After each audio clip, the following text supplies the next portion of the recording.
Hi hello നമസ്കാരം. മണിമുത്തിൻ്റെ പുതുപുത്തൻ വിശേഷങ്ങളിലേക്ക് എല്ലാവർക്കും സ്വാഗതം.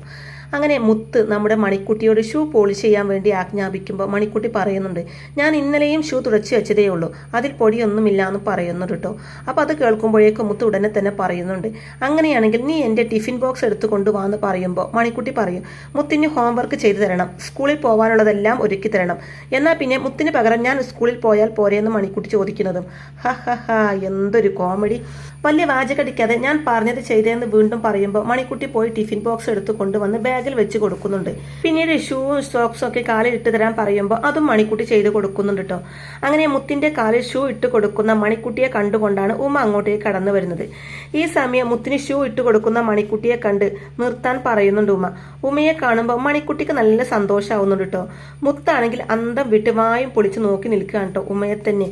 ഉമ്മയാണെങ്കിൽ ദേഷ്യത്തോടെ മുത്തിനെ ഒന്ന് നോക്കിയിട്ട് പേരെന്താണെന്ന് ചോദിക്കുമ്പോൾ മുത്താണെങ്കിൽ മറുപടി ഒന്നും കൊടുക്കാതിരിക്കുമ്പോൾ ഉമ്മ വീണ്ടും ചോദിക്കുന്നുണ്ട്, ചോദിച്ചത് കേട്ടില്ലേ പേരെന്താണെന്ന്. അപ്പോൾ പേര് പറഞ്ഞു കൊടുക്കുന്നുണ്ട് മുത്ത്.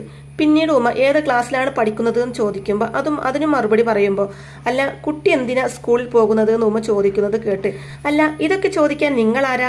അപ്പോൾ ഉമ്മ പറയും, അതല്ലേ എൻ്റെ ചോദ്യത്തിനുള്ള മറുപടി. അങ്ങനെ ഇവർ തമ്മിലുള്ള ഈ സംസാരം കേട്ടുകൊണ്ട് ജയമോഹിനി അവിടേക്ക് വരുന്നുണ്ട്. ഉമ്മ പിന്നെയും ചോദിക്കുന്നുണ്ട്, മുത്ത് സ്കൂളിൽ പോകുന്നത് എന്തിനാ? അതിനുള്ള ആൻസർ പറയാൻ പറയുമ്പോൾ പഠിക്കാൻ ദേഷ്യത്തോടെ മുത്ത് പറയുമ്പോൾ ഉമ്മ പറഞ്ഞു കൊടുക്കുന്നുണ്ട്, പഠിക്കാൻ പോകുന്ന കുട്ടികൾ ഇങ്ങനെയല്ല പെരുമാറേണ്ടത്, സ്വന്തം കാര്യങ്ങൾ സ്വയം ചെയ്യാനുള്ള മനസ്സുണ്ടാവണം. മുത്തിന് കാലിന് കുഴപ്പമൊന്നുമില്ലല്ലോ, പിന്നെന്താ തന്നെത്താൻ ഷൂസ് ഇട്ടാലെന്ന് ചോദിക്കുന്നുണ്ട് ഉമ്മ മുത്തിനോടായിട്ട്. അപ്പോൾ അത് കേട്ട് ജയമോഹിനി ഇതേതാ പുതിയൊരവതാരം എന്ന് സ്വയം ചോദിക്കുന്നുണ്ട് കേട്ടോ. അല്ല നിങ്ങൾ ആരാണെന്ന് പറഞ്ഞില്ല, ആരാണെന്ന് മുത്ത് ചോദിക്കുമ്പോൾ മണിക്കുട്ടിയുടെ കാര്യങ്ങൾ നോക്കാൻ വന്ന ആളാണെന്ന് കൂട്ടിക്കോ എന്ന് ഉമ്മ പറയുന്നതും ഞെട്ടുന്നുണ്ട് കേട്ടോ മുത്തും ജയമോഹിനിയും. അപ്പോൾ ജയമോഹിനി ഉമ്മയുടെ അടുത്തേക്ക് വന്ന് മണിക്കുട്ടിയുടെ എന്ത് കാര്യം നോക്കാൻ വന്നതാണാവോ എന്ന് ചോദിക്കുമ്പോൾ മണിക്കുട്ടിയുടെ മാത്രമല്ല കൃഷ്ണയുടെ കാര്യങ്ങൾ നോക്കുന്നതും എൻ്റെ ചുമതലയിൽ പെടും. പേര് ഉമ്മ. മണിക്കുട്ടിയെ സ്കൂളിൽ പോവാൻ നിങ്ങൾ സമ്മതിക്കില്ലല്ലോ, അതുകൊണ്ട് മോൾക്ക് ട്യൂഷൻ എടുക്കുന്നത് എൻ്റെ ഡ്യൂട്ടിയിൽ പെടുന്നു പറയുന്നുണ്ട് കേട്ടോ ഉമ്മ. ഓ അപ്പൊ കുടുംബചരിത്രം അറിഞ്ഞുകൊണ്ടുള്ള വരവാണെന്ന് മനസ്സിൽ പറയുന്നുണ്ട് ജയമോഹിനി.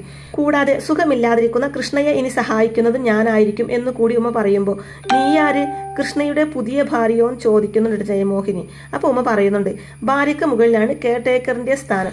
ഭർത്താവിനൊരു പ്രശ്നം വരുമ്പോൾ സൗകര്യപൂർവ്വം ഒഴിഞ്ഞു മാറുന്ന ഭാര്യമാരുണ്ട്, എന്നാൽ ഒരു കെയർ ടേക്കറെ അപ്പോഴാണ് കൂടുതൽ ഉത്തരവാദിത്തം കാണിക്കുന്നത്. തുടർന്ന് മണിക്കുട്ടിയോടായിട്ട് കൃഷ്ണയുടെ റൂം എവിടെയെന്ന് ഉമ്മ ചോദിക്കുമ്പോൾ ജയമോഹിനി പറയുന്നുണ്ട്, കെയർ ടേക്കറൊക്കെ ഈ പടിക്ക് പുറത്ത്, ഈ വീട്ടിൽ നിന്റെ ഒന്നും അഭ്യാസം നടക്കില്ല പൊട്ടിത്തെറിച്ചുകൊണ്ട് പറയുന്നതും ഉമ്മ പറയും, അഭ്യാസവും അടവൊന്നും കാണിക്കാൻ വന്നതല്ല ഞാൻ, മണിക്കുട്ടിയുടെ ട്യൂഷൻ ടീച്ചറും കൃഷ്ണയുടെ കെയർ ടേക്കറും ആണ് എന്ന് പറയുന്നതും ഓ പിന്നെ നിന്നെക്കാളും വലിയ പുള്ളികളെ കണ്ടിട്ടുണ്ട് ഈ ജയമോഹിനി എന്ന് പറയുമ്പോൾ പക്ഷെ എന്നെ കാണുന്നത് ആദ്യമായിട്ടല്ലേ, ഇതുവരെ കണ്ട പുള്ളികളെ പോലെ ഒന്നുമല്ല ഞാൻ, കൂടുതൽ നമ്പർ എടുത്താൽ ഈ കുട വെച്ച് ഒരു കുത്ത് വെച്ച് തരും ഞാൻ എന്ന് പറയുമ്പോൾ ശരിക്കും പേടിക്കുന്നുണ്ട് ജയമോഹിനിയും മുത്തും.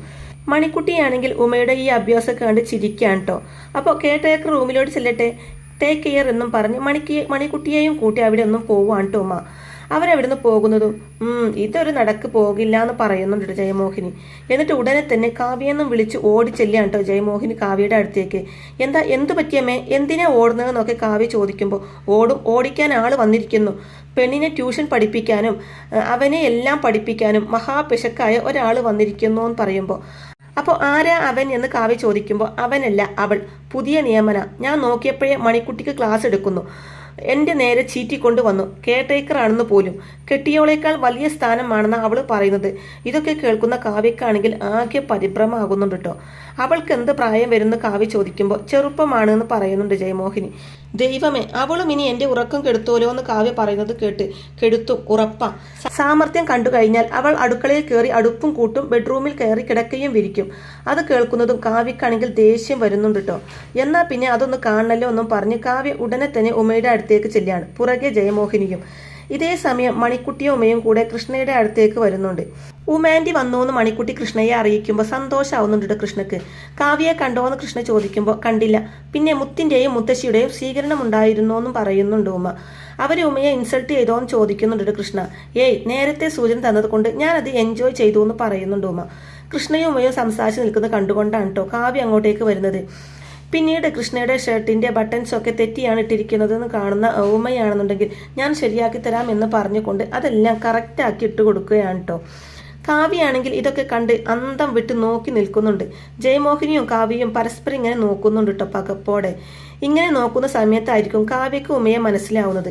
ജയമോഹിനിയാണെങ്കിൽ ഇതേ സമയം കാവ്യയെ ഇളക്കി വിടാൻ ശ്രമിക്കുന്നുണ്ട് കേട്ടോ. ദേ കണ്ടില്ലേ, രണ്ടുപേരും തമ്മിലുള്ള പഞ്ചാര. ഇങ്ങനെ പോയി കഴിഞ്ഞാൽ ശരിയാവില്ല മോളെ. ദേ ഷർട്ട് ഇട്ട് കൊടുത്തു കഴിഞ്ഞു, വേണമെങ്കിൽ പാൻറ്റും കൂടി ഇട്ട് കൊടുക്കും അവളെന്ന് പറഞ്ഞ് കാവ്യയെ ഇളക്കി മറിക്കുന്നുണ്ട് കേട്ടോ. കാവ്യക്കാണെങ്കിൽ ശരിക്കും ദേഷ്യം വരുന്നുണ്ട്. പക്ഷെ ഒന്നും പ്രതികരിക്കാനും പറ്റുന്നില്ല. അതിനുശേഷം ഉമ മണിക്കുട്ടിയോട് ചോദിക്കുന്നുണ്ട്, ഇനിയിപ്പോൾ എൻ്റെ ആദ്യത്തെ ഡ്യൂട്ടി എന്താ? മണിക്കുട്ടിക്ക് ക്ലാസ് എടുക്കുന്നോ അതോ അച്ഛനെ കെയർ ചെയ്യണോ? അപ്പോൾ മണിക്കുട്ടി പറയുന്നുണ്ട്, അച്ഛൻ്റെ ഷർട്ടിൻ്റെ ബട്ടൺസ് ഇട്ടുകൊണ്ട് ആൻറ്റി ഓൾറെഡി തന്നെ ഡ്യൂട്ടിയിലേക്ക് പ്രവേശിച്ചല്ലോ എന്ന് പറയുമ്പോൾ, ആഹാ അത് ശരി, മണിക്കുട്ടി ആള് കൊള്ളാലോ എന്നും പറഞ്ഞുകൊണ്ട് മണിക്കുട്ടിയെ പുന്നരിക്കുന്നുണ്ട് കേട്ടോ ഉമ. അങ്ങനെ അവർ 3 പേരും ചിരിച്ച് സന്തോഷിച്ച് നിൽക്കുമ്പോൾ ഇതെല്ലാം കണ്ടുകൊണ്ട് കാവ്യയും ജയമോഹിനിയും ആണെങ്കിൽ ദേഷ്യം കടിച്ചു പിടിച്ച് നോക്കി നിൽക്കുകയാണ്. ഉമയെപ്പറ്റി പല കുറ്റങ്ങളും ജയമോഹിനി ഇതേ സമയം പറഞ്ഞു കൊടുക്കുന്നുണ്ട്. അരിപ്പൊടിയിൽ തേങ്ങാപ്പീൽ ഇട്ട് കൊടുക്കും പോലെ ആ പെണ്ണിന്റെ വർത്താനം എന്നൊക്കെ പറയുന്നുണ്ട് ജയമോഹിനി. തുടർന്ന് മണിക്കുട്ടി ആൻറ്റിക്ക് കുടിക്കാൻ എന്താ വേണ്ടതെന്ന് ചോദിക്കുമ്പോൾ, ഇപ്പൊ ഒന്നും വേണ്ട മോളെ, വേണമെങ്കിൽ ഞാനും വരാം അടുക്കളയിലേക്ക് എന്ന് പറയുന്നുണ്ട്. എന്നാൽ മുറിയിൽ ചെന്ന് സംസാരിക്കച്ചാന്ന് മണിക്കുട്ടി പറയുമ്പോൾ കൃഷ്ണ ഉമയെയും കൂട്ടി റൂമിലോട്ട് പോവാണ് കേട്ടോ.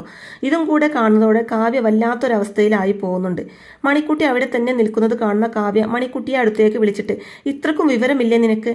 വീട്ടിൽ ഒരു പെണ്ണ് വന്നാൽ ഉടനെ റൂമിലേക്ക് കയറ്റി വിടുകയാണോ ചെയ്യേണ്ടത് എന്ന് ചോദിക്കുമ്പോൾ, അച്ഛൻ്റെ കാര്യങ്ങൾ നോക്കാൻ വന്ന ആൻറ്റിയാണ് എന്ന് പറയുന്നുണ്ട് കേട്ടോ മണിക്കുട്ടി. അപ്പോൾ കാവ്യ ചോദിക്കും, അതുകൊണ്ട് എന്തായാലും മണിക്കുട്ടിക്ക് കാവ്യയുടെ ഈ മാറ്റങ്ങൾ കാണുമ്പോൾ ശരിക്കും സന്തോഷമാവുന്നുണ്ട്. പണി ഏൽക്കുന്നുണ്ട് എന്നുള്ള രീതിയിൽ ചിരിക്കുന്നുണ്ട് കേട്ടോ മണിക്കുട്ടി. ജയമോഹിനിയാണെങ്കിൽ കാവ്യ അവിടെ നിന്നും പിടിച്ചു വലിച്ചു കൊണ്ടുപോയി റൂമിൽ ചെന്ന്, മനുഷ്യനായാൽ കുറച്ചൊക്കെ നാണവും മാനവും ഒക്കെ വേണം. അല്ല കൃഷ്ണക്കത് പണ്ടേ ഇല്ലല്ലോ. അവൻ എന്താ ആദ്യമായിട്ടാണോ ഷർട്ടിനകത്ത് കയറുന്നത്? നേരെ ചൊവ്വെ ബട്ടൺസ് ഇടാൻ അറിയാഞ്ഞത് കൊണ്ടാണോ? അടവ അവൻ്റെ. അല്ല പേര് പോലെ തന്നെയാ അവൻ്റെ സ്വഭാവം. കൃഷ്ണനാ, തനി കൃഷ്ണൻ. വന്ന പാർട്ടിയും ഒട്ടും മോശമല്ല. രണ്ടും കൽപ്പിച്ച് വലതുകാല് വെച്ച് കയറി വന്നിരിക്കുന്നു. ഭാര്യയേക്കാൾ ഉയരെയാണത്രേ അവളുടെ സ്ഥാനം. ഇതൊരു നടക്ക് പോവില്ല കാവ്യ. പോവരുത് എന്നാണ് എൻ്റെയും ആഗ്രഹം. ഒരു നടയായി ഇവിടെ വന്നവള് 2 നടയായി പോണം. ഞാൻ എന്താ ഉദ്ദേശിച്ചതെന്ന് നിനക്ക് മനസ്സിലായല്ലോ. മണിക്കുട്ടിയെ പഠിപ്പിക്കാൻ വന്നവള് അച്ഛനെയും കൊണ്ടുപോകും. അത് തന്നെയാണ് നമുക്കും നല്ലതെന്നൊക്കെ ജയമോഹിനി പറയുന്നുണ്ട് കേട്ടോ കാവ്യയോട്. അപ്പോൾ ഇതെല്ലാം കേൾക്കുന്നതും കാവ്യ ആകെ പേടിയോടെ, അമ്മ എന്ത് വർത്തമാനം ഈ പറയുന്നത്? ആ വന്നത് ആരാണെന്നറിയാമോ? ഉമ. കോളേജിൽ എൻ്റെ ക്ലാസ്മേറ്റ് ആയിരുന്നു. ഒരുമിച്ച് പഠിച്ചവരാണ് ഞങ്ങൾ. ഉമക്ക് ഇതുവരെ കല്യാണം ഒന്നും ആയിട്ടില്ല എന്നൊക്കെ കാവ്യ പറയുമ്പോൾ ജയമോഹിനിയും അന്തം വിട്ട് നിൽക്കുന്നുണ്ട്. എന്നിട്ട് പറയുന്നുണ്ട്, അപ്പോൾ കല്യാണം കഴിഞ്ഞില്ല. അതാണ് അവൾ പറഞ്ഞത് കൃഷ്ണയുടെ കെട്ടിയോൾക്ക് മുകളിലാണ് അവളുടെ സ്ഥാനം എന്ന്. അവൾ 2 അല്ല 3 കൽപ്പിച്ചാണ് വന്നിരിക്കുന്നത്. അപ്പോൾ കാവ്യ, കൃഷ്ണൻ എന്തിനാ ഉമയെ തന്നെ ട്യൂഷൻ ടീച്ചറായി നിയമിച്ചത് എന്ന് ചോദിക്കുമ്പോൾ ജയമോഹിനി തിരിച്ചു ചോദിക്കും, അതിന് നീ എന്തിനാ കാവ്യ ടെൻഷൻ അടിക്കുന്നത്? ഞാൻ ടെൻഷൻ അടിക്കുന്നില്ല എന്ന് കാവ്യ പറയുന്നുണ്ടെങ്കിലും അത്രയേ ഉള്ളൂ. ആണ്ട ബാധ കൊണ്ടുപോകുന്നാണ്. ഈ ബാധ അവനെയും കൊണ്ടേ ഇവിടുന്ന് പോവും. ഹോ, എത്രയും പെട്ടെന്ന് 2ഉം കൂടെ ഒന്ന് പോയി കിട്ടിയാൽ മതിയായിരുന്നു എന്ന് പറയുന്നുണ്ട് ജയമോഹിനി. അപ്പോൾ കാവ്യ പറയും, പക്ഷേ കൃഷ്ണ കാണിക്കുന്നത് ഒട്ടും ശരിയല്ല. എന്തിനും ഒരു മര്യാദ വേണ്ടേന്നൊക്കെ അറിയാതെ പറഞ്ഞു പോകുന്നുണ്ട് കേട്ടോ കാവ്യ. പക്ഷേ ജയമോഹിനിയുടെ മുമ്പിൽ എനിക്കൊരു ടെൻഷനുമില്ല. ഞാൻ കൂളാണെന്ന് കാണിക്കാൻ വേണ്ടി തന്ത്രപ്പെടുന്നുമുണ്ട്. കൃഷ്ണ എങ്ങനെ വേണമെങ്കിലും ജീവിക്കട്ടെ, ആരുടെ കൂടെ വേണമെങ്കിലും ജീവിക്കട്ടെ, എനിക്കൊന്നുമില്ല എന്നൊക്കെ കാവ്യ തൻ്റെ ഉള്ളിലെ ടെൻഷൻ മറച്ചു വെച്ചുകൊണ്ട് ജയമോഹിനിയോട് പറയുന്നുണ്ട്. എന്തായാലും കാവ്യയുടെ ഈ തീരുമാനം കേട്ട് ജയമോഹിനി സന്തോഷത്തോടെ അവിടെ ഒന്നും പോവാണ്.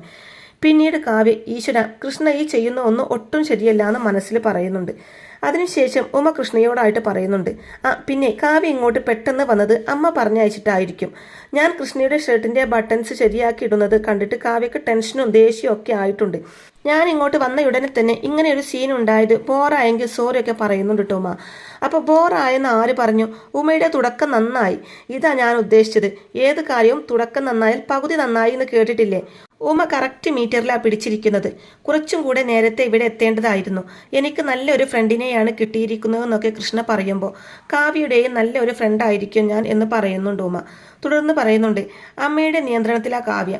അമ്മയ്ക്കാണെങ്കിൽ കൃഷ്ണയെ അത്ര രസമല്ല. അമ്മ എന്നല്ല, ആരായാലും നമ്മുടെ റിമോട്ട് കൺട്രോൾ എടുത്ത് കൈകാര്യം ചെയ്യാൻ തുടങ്ങിയാൽ പിന്നെ നമ്മൾ അവരുടെ സ്വാധീനത്തിലായി പോവും. കാവ്യ അമ്മയുടെ പിടിയിൽ നിന്നും മാറണം, കൃഷ്ണയോട് അടുക്കണം, മുമ്പത്തെ പോലെ സ്നേഹിക്കണം, ആ അവസ്ഥയിൽ കാവ്യയെ എത്തിക്കണം. അതല്ലേ എൻ്റെ ദൗത്യം എന്ന് ഉമ ചോദിക്കുമ്പോൾ, അതെ, രോഗം എന്താണെന്ന് ശരിയായി മനസ്സിലാക്കിയിരിക്കുന്നു ഉമ. ഇനി അങ്ങ് ചികിത്സിച്ചാൽ മതി. ആദ്യത്തെ ഡോസേജ് കറക്റ്റ് ആയിരുന്നു എന്ന് പറയുന്നുണ്ട്. ഇതേ സമയം മണിക്കുട്ടി ഓടി വന്നിട്ട് പറയുന്നുണ്ട്, എന്നോട് മിണ്ടാതെ നടന്ന അമ്മ ഇപ്പോൾ എന്നെ പിടിച്ചു നിർത്തി വർത്തമാനം പറയുമായിരുന്നു എന്ന് മണിക്കുട്ടി സന്തോഷത്തോടെ പറയുന്നതും, ആണോ, എന്താ കാവ്യ പറഞ്ഞത് എന്ന് കൃഷ്ണ ചോദിക്കുമ്പോൾ, ആരെങ്കിലും വീട്ടിലേക്ക് വന്നാലുടൻ അച്ഛൻ്റെ റൂമിലേക്ക് പറഞ്ഞു വിടാണോ എന്ന് ചോദിച്ചു എന്ന് പറയുന്നുണ്ട്. അപ്പോൾ അത് കേട്ട് ഉമ്മ ചോദിക്കുന്നുണ്ട്, കാവ്യ എന്നെ ഇന്ന് തന്നെ ഗെറ്റായിട്ട് അടിക്കുമോന്ന്. എന്തായാലും ഒരു ഉടക്കം വരാൻ സാധ്യതയുണ്ട് എന്ന് കൃഷ്ണ പറയുന്നതും അപ്പോൾ ആൻറ്റി പോവോന്ന് മണിക്കുട്ടി ചോദിക്കുമ്പോൾ പോണോ ഞാൻ എന്ന് ഉമ്മ തിരിച്ച് ചോദിക്കുമ്പോൾ വേണ്ട, ഇപ്പോൾ കണ്ടതുപോലെയാണെങ്കിൽ അച്ഛനെയും അമ്മയെയും ഒരുമിപ്പിക്കാൻ ആൻറ്റി ഇവിടെ തന്നെ വേണമെന്ന് പറയുന്നുണ്ട് മണിക്കുട്ടി. അപ്പോൾ ഉമ്മ പറയും, പക്ഷേ ഞാൻ പോവെന്ന് പറയുമ്പോൾ മണിക്കുട്ടിയുടെ മുഖഭാവം മാറുന്നത് കണ്ട് ഉമ്മ തുടർന്ന് പറയുന്നുണ്ട്, കാവ്യ ഈ മുറിയിൽ വന്ന് ഇനി തൻ്റെ ഭർത്താവിൻ്റെ കാര്യങ്ങളെല്ലാം ഞാനാ നോക്കുന്നതെന്ന് പറഞ്ഞ് കൃഷ്ണയെ ചേർത്ത് പിടിക്കുന്ന ദിവസം ഞാൻ ഇവിടുന്ന് പോവും. പിന്നെ ഉമ്മയുടെ സാന്നിധ്യം ഈ വീട്ടിൽ ആവശ്യമില്ല. അതുവരെ ഞാൻ ഇവിടെ കാണും. എന്താ പോരേന്ന് ചോദിക്കുമ്പോൾ മതിയെന്ന് പറയുന്നുണ്ട് മണിക്കുട്ടി. തുടർന്ന് ഉമ്മ മണിക്കുട്ടിയോട് ട്യൂഷൻ ക്ലാസ് ഇന്ന് തുടങ്ങി വെക്കാമെന്ന് പറയുമ്പോൾ സന്തോഷമാവുന്നുണ്ട് കേട്ടോ മണിക്കുട്ടിക്കും കൃഷ്ണക്കും. കാവ്യയാണെങ്കിൽ ഇവിടെ ടെൻഷൻ അടിച്ച് നിൽക്കുകയാണ് കേട്ടോ. കുറേ നേരമായല്ലോ റൂമിൽ കയറി വർത്തമാനം പറയാൻ തുടങ്ങിയിട്ട്. എന്തെങ്കിലും എടുക്കാൻ എന്ന മട്ടിൽ റൂമിലേക്ക് കയറി ചെന്നാലോ? വേണ്ട, അത് ശരിയാവില്ല എന്നൊക്കെ പറഞ്ഞ് ആകെ ടെൻഷൻ അടിച്ച് നിൽക്കുമ്പോഴായിരിക്കും കേട്ടോ പെട്ടെന്ന് ഉമ്മ അങ്ങോട്ടേക്ക് കയറി വരുന്നത്. ഹലോ കാവ്യ എന്ന് പറയുമ്പോൾ കാവ്യയാണെങ്കിലും മുഖത്ത് ചിരിയൊക്കെ വരുത്തി ഉമ്മയോട് സൗഹൃദം നടിക്കുന്നുണ്ട്. എന്താ ഒരു മുന്നറിയിപ്പും ഇല്ലാതെ വന്നതെന്നൊക്കെ ഉമ്മയോട് കാവ്യ ചോദിക്കുമ്പോൾ കൃഷ്ണയെയും മണിക്കുട്ടിയെയും കഴിഞ്ഞ ദിവസം ഞാൻ യാദൃഷ്ടികമായി കണ്ടിരുന്നു. അപ്പോഴാ ഇവിടുത്തെ വിവരങ്ങളൊക്കെ പറഞ്ഞത് എന്ന് പറയുമ്പോൾ എന്ത് വിവരങ്ങളെന്ന് തിരിച്ച് ചോദിക്കുന്നുണ്ട് കേട്ടോ കാവ്യ. അപ്പോൾ ഉമ്മ പറയുന്നുണ്ട്, മണിക്കുട്ടിക്ക് ട്യൂഷൻ വേണമെന്നും കൃഷ്ണയ്ക്ക് ഹെൽപ്പിനായി ഒരാളെ ആവശ്യമുണ്ടെന്നും കയ്യോടെ ഞാൻ ആ ജോലി തിരിച്ചു വാങ്ങിച്ചു. പിന്നെ നിന്റെ വീടാണെന്നുള്ള ധൈര്യമുണ്ട് എന്ന് പറയുന്നുണ്ട് ഉമ്മ. ഇതിനിടക്കെങ്ങാനും നിന്റെ കല്യാണം കഴിഞ്ഞിരുന്നോ എന്ന് കാവ്യ ചോദിക്കുമ്പോൾ നമ്മൾ ആ പരിപാടിക്കൊന്നും ഇല്ലേ എന്ന് പറയുന്നുണ്ട് ഉമ്മ. പിന്നീട് കാവ്യ പറയുന്നുണ്ട്, സത്യത്തിൽ മണിക്കുട്ടിക്ക് ട്യൂഷന്റെ ആവശ്യമൊന്നുമില്ല, തന്നെ പഠിക്കാവുന്ന കാര്യങ്ങളെ ഉള്ളൂ എന്ന് കാവ്യ പറയുമ്പോൾ കാവ്യയുടെ മനസ്സറിയുന്ന ഉമ്മയാണെങ്കിൽ അതൊക്കെ ചിരിയോടെ കേട്ട് നിൽക്കുകയും ചെയ്യുന്നുണ്ട് കേട്ടോ. അപ്പോൾ ഇങ്ങനെയൊക്കെയുള്ള നല്ല അടിപൊളി ത്രില്ലിംഗ് എപ്പിസോഡുകളൊക്കെ ആയിരിക്കും കേട്ടോ ഇനി വരാനിരിക്കുന്നത്.